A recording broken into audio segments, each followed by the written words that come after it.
विद्यार्थी मित्रांनो, आज आपण तिसऱ्या युनिटला सुरुवात करणार आहोत. हे जे तिसरं युनिट आहे, हे तिसरं युनिट उत्पादनाशी संबंधित आहे आणि रोजगारीशी संबंधित आहे. मग उत्पादन म्हणजे काय, तर अर्थशास्त्रामध्ये उत्पादनाची व्याख्या केलेली आहे. विनिमय मूल्य प्राप्त असणाऱ्या उपयोगितेची निर्मिती म्हणजे उत्पादन होय. उत्पादन हे वस्तू आणि सेवाशी निगडित असते, कारण वस्तू आणि सेवामध्ये मानवाची गरज पूर्ण करण्याची शक्ती उपयोगिता असते. आणि मग उपयोगिता असल्यामुळे त्या वस्तूची एकीकडे मागणी होते आणि मागणी होत असल्यामुळे त्या वस्तूचा पुरवठा होताना आपल्याला दिसून येतो. वस्तूचा पुरवठा हा वस्तूच्या निर्मितीमधून होतो आणि वस्तूची निर्मिती ही उद्योगामध्ये होते. उद्योग हे उद्योजकाच्या माध्यमातून चालविले जातात. वस्तूच्या निर्मितीमागे नफा प्राप्त करणे हा मुख्य हेतू असतो आणि नफा प्राप्त करण्याकरिता उद्योजक हा कच्च्या मालावर यंत्रसामुग्री आणि तंत्रज्ञानाच्या माध्यमातून उत्पादनाच्या घटकाच्या साहाय्याने प्रक्रिया करून त्याचं रूपांतर पक्क्या वस्तूमध्ये करतो. म्हणजे बाजारामध्ये वस्तूची मागणी आणि वस्तूची जी विक्री आहे, ही विक्री वस्तूच्या उत्पादनामधून होताना आपल्याला दिसून येते. आणि रोजगार हा उत्पादनाच्या घटकांना प्राप्त होतो. उत्पादनाचे 4 घटक आहे: भूमी, श्रम, भांडवल आणि संघटक. या चारही उत्पादनाच्या घटकाची मागणी आणि चारही उत्पादन घटकाचा पुरवठा अर्थव्यवस्थेमध्ये होतो आणि या आधारावर त्या उत्पादनाच्या घटकांना रोजगार प्राप्त होतो. अर्थशास्त्रामध्ये उत्पादन आणि रोजगारीशी संबंधित जे काही आर्थिक विचार, आर्थिक सिद्धांत मांडण्यात आलेले आहे, ते आर्थिक विचार आणि आर्थिक सिद्धांत या 4थ्या युनिटमध्ये आपण अभ्यासणार आहोत. स्थूल अर्थशास्त्र हे व्यापक स्वरूपाचं अर्थशास्त्र आहे. संपूर्ण समाजाशी निगडित आहे, संपूर्ण अर्थव्यवस्थेशी निगडित आहे. आणि मग एखाद्या देशामध्ये उत्पादनाची प्रक्रिया कशा प्रकारे चालते, त्या देशामध्ये रोजगारीशी संबंधित ज्या काही बाबी आहे, त्या बाबीचा सविस्तर, संपूर्ण आणि व्यापक दृष्टिकोनातून स्थूल अर्थशास्त्रामध्ये विचार केला जातो. या युनिटमध्ये आपण परंपरावादी किंवा सनातनवादी जे अर्थशास्त्रज्ञ होते, त्या अर्थशास्त्रज्ञांनी उत्पादनाच्या संदर्भामध्ये, रोजगारीच्या संदर्भामध्ये जे आर्थिक विचार किंवा जे आर्थिक सिद्धांत मांडले, त्या आर्थिक सिद्धांतापासून आपल्याला सुरुवात करावी लागेल. मग या परंपरावादी किंवा सनातनवादी अर्थशास्त्रज्ञांनी उत्पादनाच्या संदर्भामध्ये, रोजगारीच्या संदर्भामध्ये जे सिद्धांत मांडले, त्या सिद्धांतावर आधुनिक अर्थशास्त्रज्ञांनी मोठ्या प्रमाणात टीका केलेली आपल्याला दिसून येते. 1929 मध्ये जगामध्ये जी जागतिक महामंदी आली, त्या जागतिक महामंदीमुळे परंपरावाद्यांनी मांडलेले जे सिद्धांत आहे, ते सिद्धांत फोल ठरलेले, निष्क्रिय ठरलेले आपल्याला दिसून येतात. आणि त्या मग 1929च्या जागतिक महामंदीचे जे दुष्परिणाम आहे, ते दुष्परिणाम संपूर्ण जगाच्या अर्थव्यवस्थेवर झालेले आपल्याला दिसून येतात. आणि मग आधुनिक अर्थशास्त्रज्ञांनी मग नवीन आर्थिक सिद्धांत मांडलेले आपल्याला आढळतात. 1936 मध्ये जॉन मेयर्ड कीन्स, म्हणजे त्यालाच लॉर्ड कीन्स म्हणतात, या जॉन मेयर्ड कीन्सने general theory of employment, interest and money या ग्रंथामध्ये उत्पादनाशी संबंधित, रोजगारीशी संबंधित आपले आर्थिक विचार, आपले आर्थिक सिद्धांत मांडलेले आपल्याला दिसून येतात. प्रोफेसर कीन्सने प्रामुख्याने अर्थशास्त्रामध्ये, त्यामध्येही स्थूल अर्थशास्त्रामध्ये जे काही सिद्धांत मांडले, ते मोलाचे ठरलेले आपल्याला दिसून येतात. प्रोफेसर किन्सने सनातनवाद्यांनी मांडलेले जे आर्थिक सिद्धांत आहे त्या आर्थिक सिद्धांतावर मोठ्या प्रमाणामध्ये टीका केलेली आपल्याला दिसून येते. मग उत्पादनाशी संबंधित किंवा रोजगारीशी संबंधित परंपरावादी अर्थशास्त्रज्ञ किंवा सनातनवादी अर्थशास्त्रज्ञ यांनी जे आर्थिक विचार किंवा आर्थिक सिद्धांत जे मांडले त्या आर्थिक सिद्धांतामध्ये आपल्याला दिसून येते प्रोफेसर जेबिसे, फ्रेंच अर्थशास्त्रज्ञ प्रोफेसर जेबिसे यांनी उत्पादनाशी संबंधित रोजगारीशी संबंधित मांडलेला जो परंपरावादी सिद्धांत आहे त्याला सेचा बाजाराचा नियम किंवा सेचा बाजाराचा सिद्धांत म्हणून ओळखतात. जेबिसे या फ्रेंच अर्थशास्त्रज्ञाने उत्पादनाशी संबंधित रोजगारीशी संबंधित मांडलेला जो बाजाराचा नियम आहे हा नियम पुरवठा आणि मागणीशी संबंधित आपल्याला सर्वप्रथम याच्यावर प्रकाश टाकावा लागेल. जेबिसे म्हणतो की पुरवठा हा स्वतःसाठी मागणी निर्माण करतो. जेवढ्या वस्तूचं उत्पादन अर्थव्यवस्थेमध्ये होते तेवढ्या संपूर्ण वस्तूचा पुरवठा हा बाजारामध्ये होतो आणि बाजारामध्ये जेवढ्या वस्तूचा पुरवठा होतो तेवढ्या वस्तूची मागणी ही उपभोक्त्याच्या माध्यमातून ग्राहकाच्या माध्यमातून केली जाते. कोणतीही वस्तू बाजारामध्ये मागणीच्या अभावी पडून राहत नाही आणि अर्थव्यवस्थेमध्ये अत्युत्पादनाची परिस्थिती निर्माण होत नाही. वस्तूचा जेवढा पुरवठा बाजारामध्ये होतो तेवढ्या सगळ्याच वस्तूची मागणी ग्राहकाच्या माध्यमातून केली जाते. म्हणजे मागणी बरोबर पुरवठा ही परिस्थिती अर्थव्यवस्थेमध्ये निर्माण होते. अशा प्रकारचं मत जेबिसे या अर्थशास्त्रज्ञांनी मांडलं आणि हा सिद्धांत जेबिसेचा बाजाराचा सिद्धांत म्हणून प्रसिद्ध झालेला आपल्याला दिसून येतो. जेबिसेच्या या बाजाराच्या नियमाचं जे समर्थन आहे ते समर्थन J.S. मिल या अर्थशास्त्रज्ञाने केलेलं आहे आणि ते म्हणतात की उत्पादनामुळे मागणी निर्माण होते. उत्पादन म्हणजे वस्तूचं उत्पादन. त्या वस्तूच्या उत्पादनामुळे जेवढ्या वस्तूचा पुरवठा बाजारामध्ये होतो तेवढ्या त्या पुरवठ्याला बाजारात मागणी निर्माण होते. अशा प्रकारचं समर्थन J.S. मिल या अर्थशास्त्रज्ञानेही केलेलं आपल्याला दिसून येते.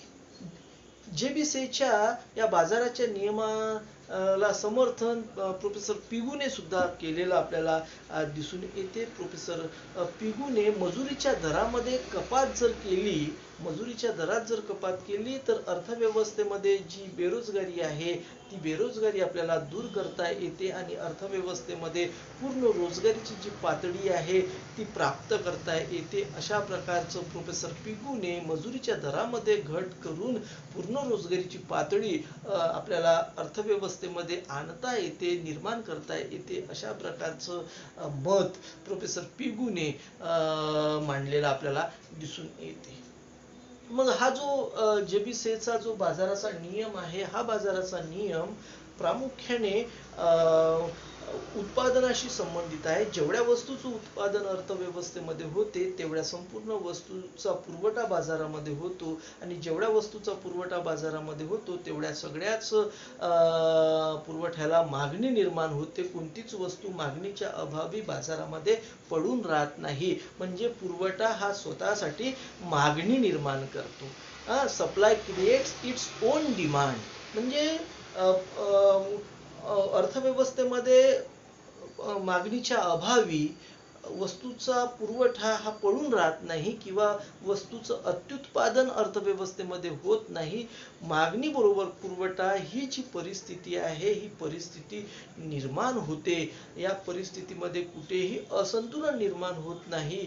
अशा प्रकारचा जेबिसेचा हा बाजाराचा नियम आपल्याला दिसून येतो.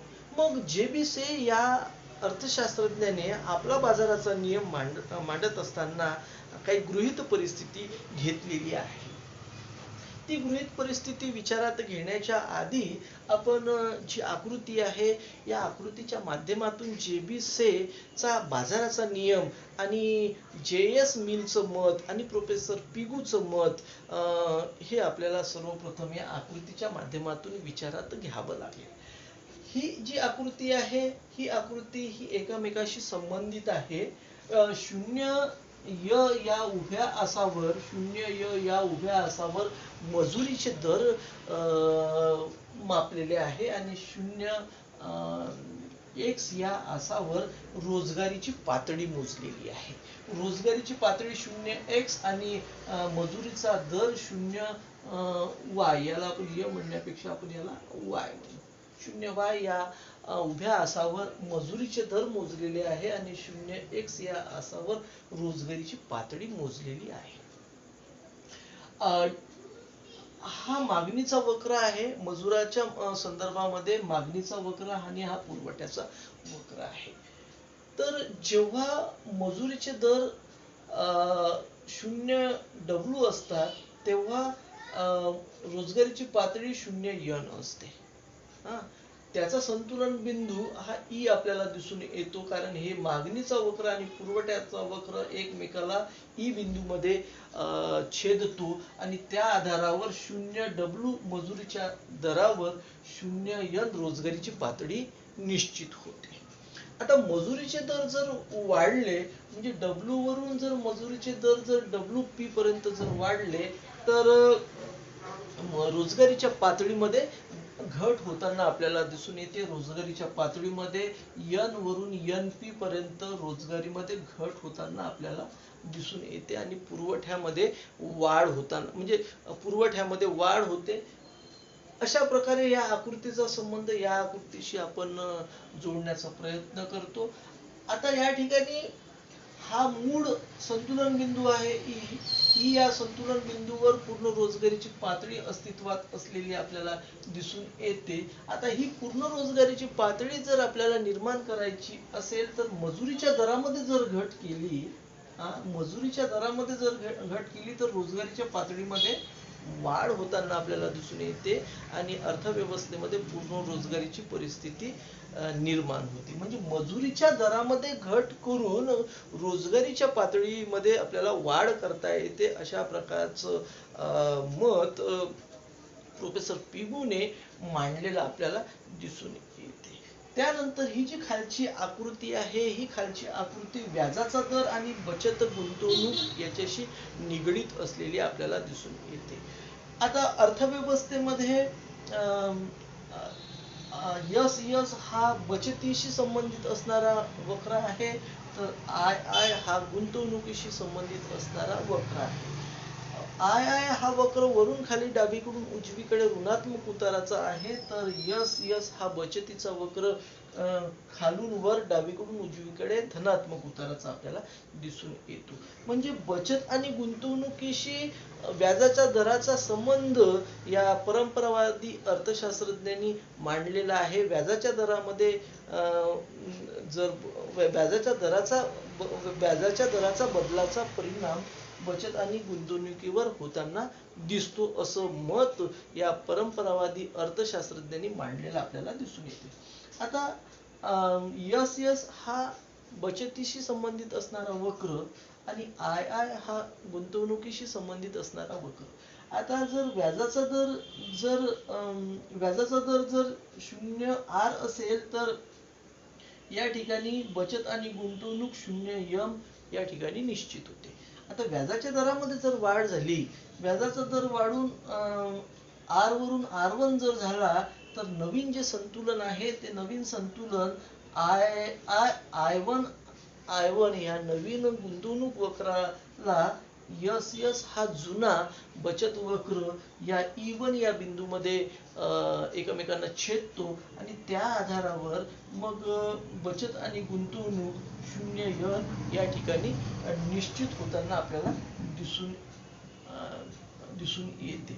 आता व्याजाचा दर जर वाढला तर बचत आणि गुंतवणुकीमध्ये संतुलन प्रस्थापित होते. म्हणजे परंपरावादी अर्थशास्त्रज्ञांनी बचत आणि गुंतवणूक ही स्थिर असते अशा प्रकारचं विवेचन या सिद्धांतामध्ये केलेलं आहे. या जेबीसीचा जो बाजाराचा नियम आहे, हा बाजाराचा नियम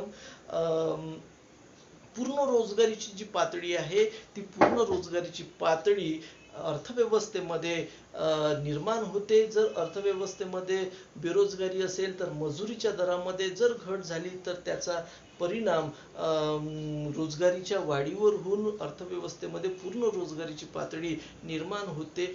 अशा प्रकारचा सिद्धांत मांडला आणि त्यामध्ये पुरवठा हा स्वतःसाठी मागणी निर्माण करतो.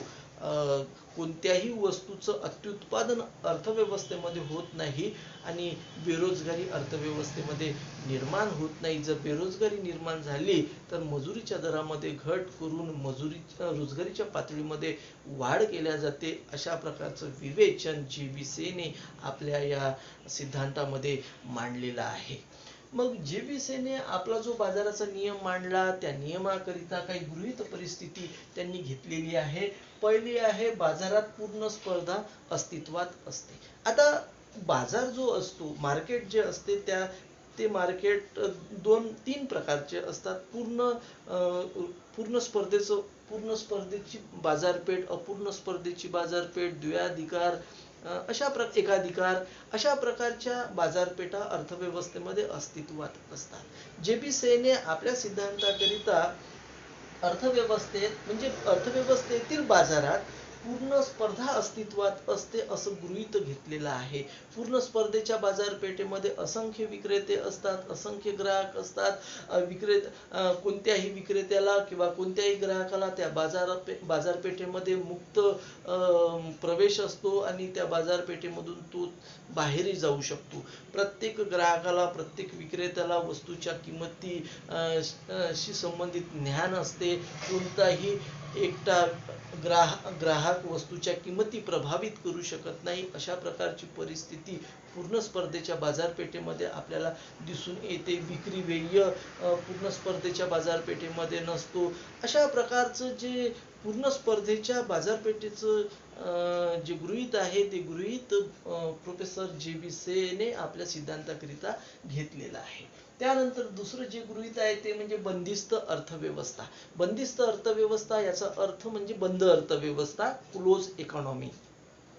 बंदिस्त अर्थव्यवस्थेचा अर्थ हा होतो की त्या देशाचा इतर देशाच्या अर्थव्यवस्थेबरोबर कोणत्याही प्रकारचा संबंध नसतो. म्हणजे एक देश दुसऱ्या देशाबरोबर कोणत्याही प्रकारचा आर्थिक व्यवहार करत नाही, म्हणजे आयात आणि निर्यात कोणत्याही प्रकारची करत नाही. अशा प्रकारचं गृहीत प्रोफेसर जेबीसीने आपल्या सिद्धांताकरिता घेतलेला आहे.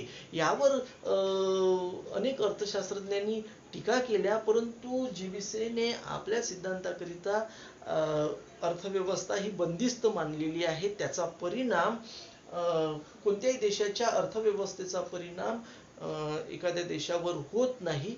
अशा प्रकारचं गृहीत जेबीसीने घेतलेलं आहे. सरकारचा हस्तक्षेप नाही. अर्थव्यवस्थेमध्ये ज्या वस्तूची निर्मिती केल्या जाते त्या वस्तूचा पुरवठा बाजारामध्ये होतो आणि जेवढ्या वस्तूचा पुरवठा बाजारात होतो तेवढ्या सगळ्या वस्तूची मागणी ग्राहकांच्या माध्यमातून होते. म्हणजे मागणी बरोबर पुरवठा. कोणत्याही वस्तूचं अत्युत्पादन अर्थव्यवस्थेमध्ये होत नाही.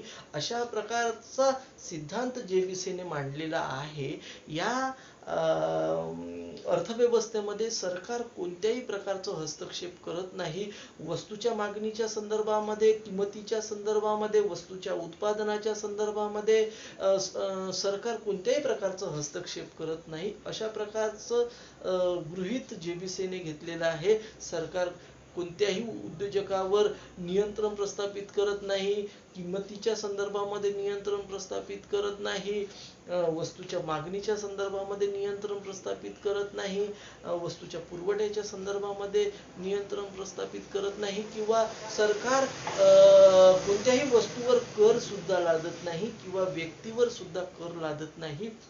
अशा प्रकारचं गृहीत JBCने आपल्या सिद्धांतामध्ये घेतलेला आहे. सरकारचा हस्तक्षेप अर्थव्यवस्थेमध्ये नसतो. अर्थव्यवस्था ही खुली अर्थव्यवस्था असते.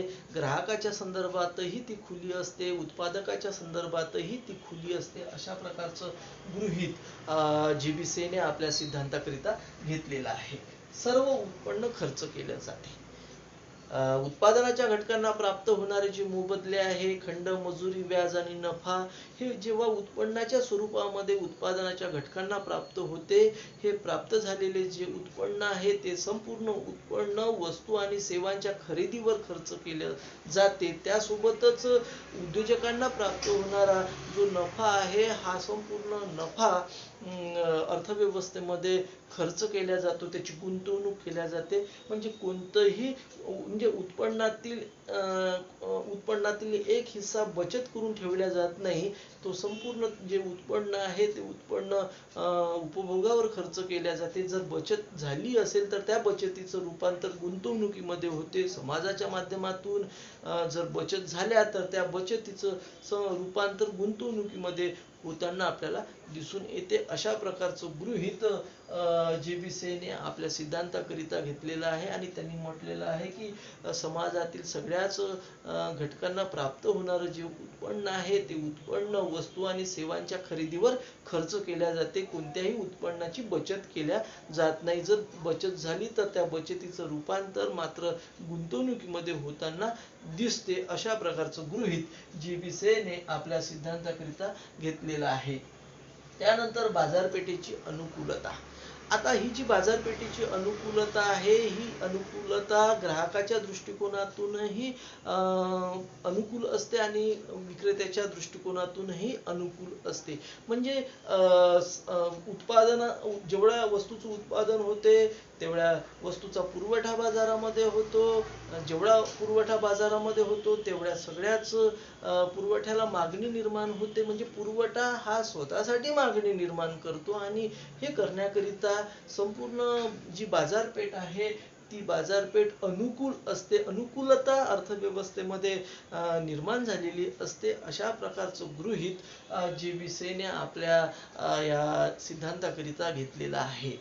सनातनवादी किंवा परंपरावादी अर्थशास्त्रज्ञांनी उत्पादनाच्या संदर्भामध्ये, रोजगारीच्या संदर्भामध्ये जो हा सिद्धांत मांडला, तो सिद्धांत सेचा बाजाराचा नियम म्हणून प्रसिद्ध आहे. या सिद्धांतावर अनेक आधुनिक अर्थशास्त्रज्ञांनी, प्रामुख्याने लॉर्ड कीन्सने टीका केलेली आपल्याला दिसून येते. कारण JBCचा हा जो बाजाराचा सिद्धांत आहे, हा सिद्धांत 1929 मध्ये जी जागतिक महामंदी जगामध्ये आली, त्या महामंदीमध्ये हा सिद्धांत टिकाव धरू शकला नाही आणि मग 1936 मध्ये प्रोफेसर कीन्स यांनी जो आपला ग्रंथ मांडला, त्या ग्रंथामध्ये कोणत्याही देशाच्या अर्थव्यवस्थेत पूर्ण रोजगारीची अवस्था निर्माण होत नाही, तर अपूर्ण रोजगारीच्या अवस्थेवरच अर्थव्यवस्थेचं संतुलन होते आणि प्रभावी मागणीची संकल्पना त्यांनी मांडलेली आपल्याला दिसते. तर JBCच्या सिद्धांतावर करण्यात आलेल्या ज्या टीका आहे, त्या टीका म्हणजे पहिली जी टीका आहे ती म्हणजे पूर्ण स्पर्धा अस्तित्वात नसते. JBCने आपल्या सिद्धांताकरिता पूर्ण स्पर्धेची परिस्थिती बाजारात अस्तित्वात असते हे गृहीत घेतलं, परंतु प्रोफेसर कीन्सने पूर्ण स्पर्धेची परिस्थिती अस्तित्वात नसते आणि अशा प्रकारची टीका केलेली आपल्याला दिसून येते. म्हणजे अपूर्ण स्पर्धेची बाजारपेठ अस्तित्वात असते, अशा प्रकारचं मत प्रोफेसर कीन्सने मांडलेलं आहे. दुसरी जी टीका आहे ती दीर्घकाळ. प्रोफेसर JBCने आपला बाजाराचा नियम मांडत असताना जे गृहीत घेतलं ते गृहीत दीर्घकाळाशी संबंधित आहे. म्हणजे हा JBCचा सिद्धांत दीर्घकाळ विचारात घेऊन मांडलेला आहे, परंतु प्रोफेसर कीन्स म्हणतो की दीर्घकाळामध्ये सर्व मनुष्य हे मृत झालेले असतात आणि म्हणून कोणताही सिद्धांत हा अल्पकाळाशी संबंधित असावा, दीर्घकाळाशी नसावा. परंतु JBCचा हा सिद्धांत दीर्घकाळाशी संबंधित आहे. अशा प्रकारची टीका सेच्या नियमावर करण्यात आलेली आहे. बेकारी दूर करण्याकरिता प्रभावी मागणीत वाढ करणे आवश्यक.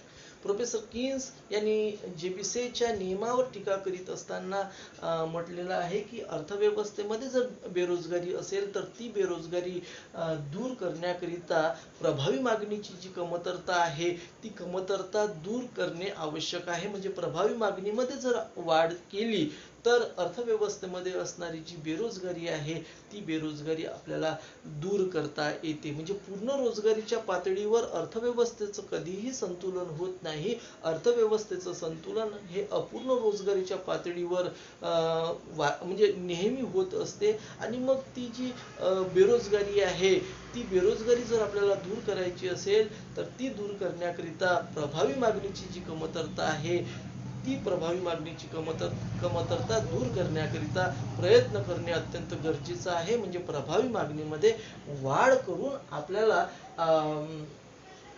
बेकारी जी आहे ती दूर करता येते. या सिद्धांतावर टीका करताना प्रोफेसर किन्स म्हणतो की मजुरीच्या दरात कपात करून बेकारी दूर करता येत नाही. प्रोफेसर पिगू जेएस मिलने आपल्या या म्हणजे जेबीसीच्या बाजाराच्या नियमाशी संबंधित आपलं मत व्यक्त केलं की मजुरीच्या दरामध्ये जर घट केली तर रोजगारीची जी पातळी आहे ती वाढविता येते आणि पूर्ण रोजगारीच्या पातळीवर अर्थव्यवस्थेचं संतुलन साधता येते. यावर प्रोफेसर किन्सने टीका केलेली आहे की मजुरीच्या दरात कपात करून बेकारी दूर करता येत नाही. मजुरीच्या दरात जर कपात केली तर श्रमिक संघटनेचा विरोध पत्करावा लागतो आणि मजुरीच्या दरामध्ये कपात करून बेकारी दूर करता येत नाही. अशा प्रकारची टीका या सिद्धांतावर केलेली आहे. सरकारी हस्तक्षेप आवश्यक. प्रोफेसर जेबीसेने आपल्या बाजाराचा नियम मांडत असताना जे गृहीत घेतलं की सरकारचा कोणत्याही प्रकारचा हस्तक्षेप अर्थव्यवस्थेमध्ये नसतो, परंतु प्रोफेसर किन्सने या सिद्धांतावर टीका करत असताना सरकारचा हस्तक्षेप असणे अत्यंत गरजेचं आहे. आधुनिक काळामध्ये सरकारचा हस्तक्षेप अर्थव्यवस्थेमध्ये असल्यामुळे अनेक अर्थव्यवस्थेमध्ये निर्माण होणारं जे स्थैर्य आहे, तेजी आणि मंदीच्या माध्यमातून निर्माण होणारं जे स्थैर्य आहे ते दूर करण्याकरिता सरकारचा हस्तक्षेप असणे अत्यंत गरजेचं आहे. तेजीवर नियंत्रण प्रस्थापित करण्याकरिता आणि अपस्फीतीतून अर्थव्यवस्थेला बाहेर काढण्याकरिता सरकारच्या माध्यमातून ज्या उपाययोजना केल्या जातात त्याचा परिणाम अर्थव्यवस्थेवर अनुकूल होतो आणि अर्थव्यवस्थेमध्ये स्थैर्य प्रस्थापित होते. आणि म्हणून सरकारचा हस्तक्षेप असणे अत्यंत गरजेचं आहे असं प्रोफेसर किन्सचं मत आहे. अशा प्रकारची टीका प्रोफेसर किन्सने या सिद्धांतावर केलेली आहे. कारण या सिद्धांतामध्ये जेबीसेने सरकारचा कोणत्याही प्रकारचा हस्तक्षेप अर्थव्यवस्थेमध्ये नसतो. वस्तूच्या किमतीशी संबंधित सरकार कोणत्याही प्रकारचं मार्गदर्शन विक्रेत्याला करत नाही. तर टीकाकार असं म्हणतात की सरकारचा हस्तक्षेप असणे अत्यंत गरजेचं आहे. त्यानंतर दोषपूर्ण सिद्धांत. जेबीसेने हा जो बाजाराचा सिद्धांत मांडला हा सिद्धांत दोषपूर्ण असलेला आपल्याला दिसून येतो. कारण या सिद्धांतामध्ये म्हटलेलं आहे की समाजाला प्राप्त झालेलं जे उत्पन्न आहे ते संपूर्ण उत्पन्न वस्तू आणि सेवांच्या उपभोगावर खर्च होते. कोणत्याच उत्पन्नाची बचत केल्या जात नाही. अशा प्रकारचं विवेचन जेबीसेने केलेलं आहे. परंतु टीकाकार असं म्हणतात की उत्पन्नातील जो एक हिस्सा आहे या हिस्स्याची बचत होताना आपल्याला दिसून येते आणि म्हणून हा जो सिद्धांत आहे हा सिद्धांत दोषपूर्ण आहे. त्यानंतर व्याजाच्या दराची लवचिकता. या सिद्धांतानुसार बचत आणि गुंतवणुकीतील जी समानता आहे ती व्याजदरातील बदलावर अवलंबून असते. परंतु टीकाकार असं म्हणतात की ही जी बचत आणि गुंतवणूक आहे ही बचत आणि गुंतवणूक व्याजदरावरच अवलंबून नसून ती इतर घटकावर सुद्धा अवलंबून असते. परंतु या सिद्धांताने बचत आणि जी गुंतवणूक आहे ती बचत आणि गुंतवणुकीशी ची लवचिकता याचा संबंध जोडण्याचा प्रयत्न केलेला आहे. यावर टीकाकार टीका करताना आपल्याला दिसून येतात. हा जो सिद्धांत आहे हा अपूर्ण सिद्धांत आहे. अशा प्रकारची टीका इतर अर्थशास्त्रज्ञ करतात. सेच्या बाजाराचा नियम एक अपूर्ण सिद्धांत म्हणून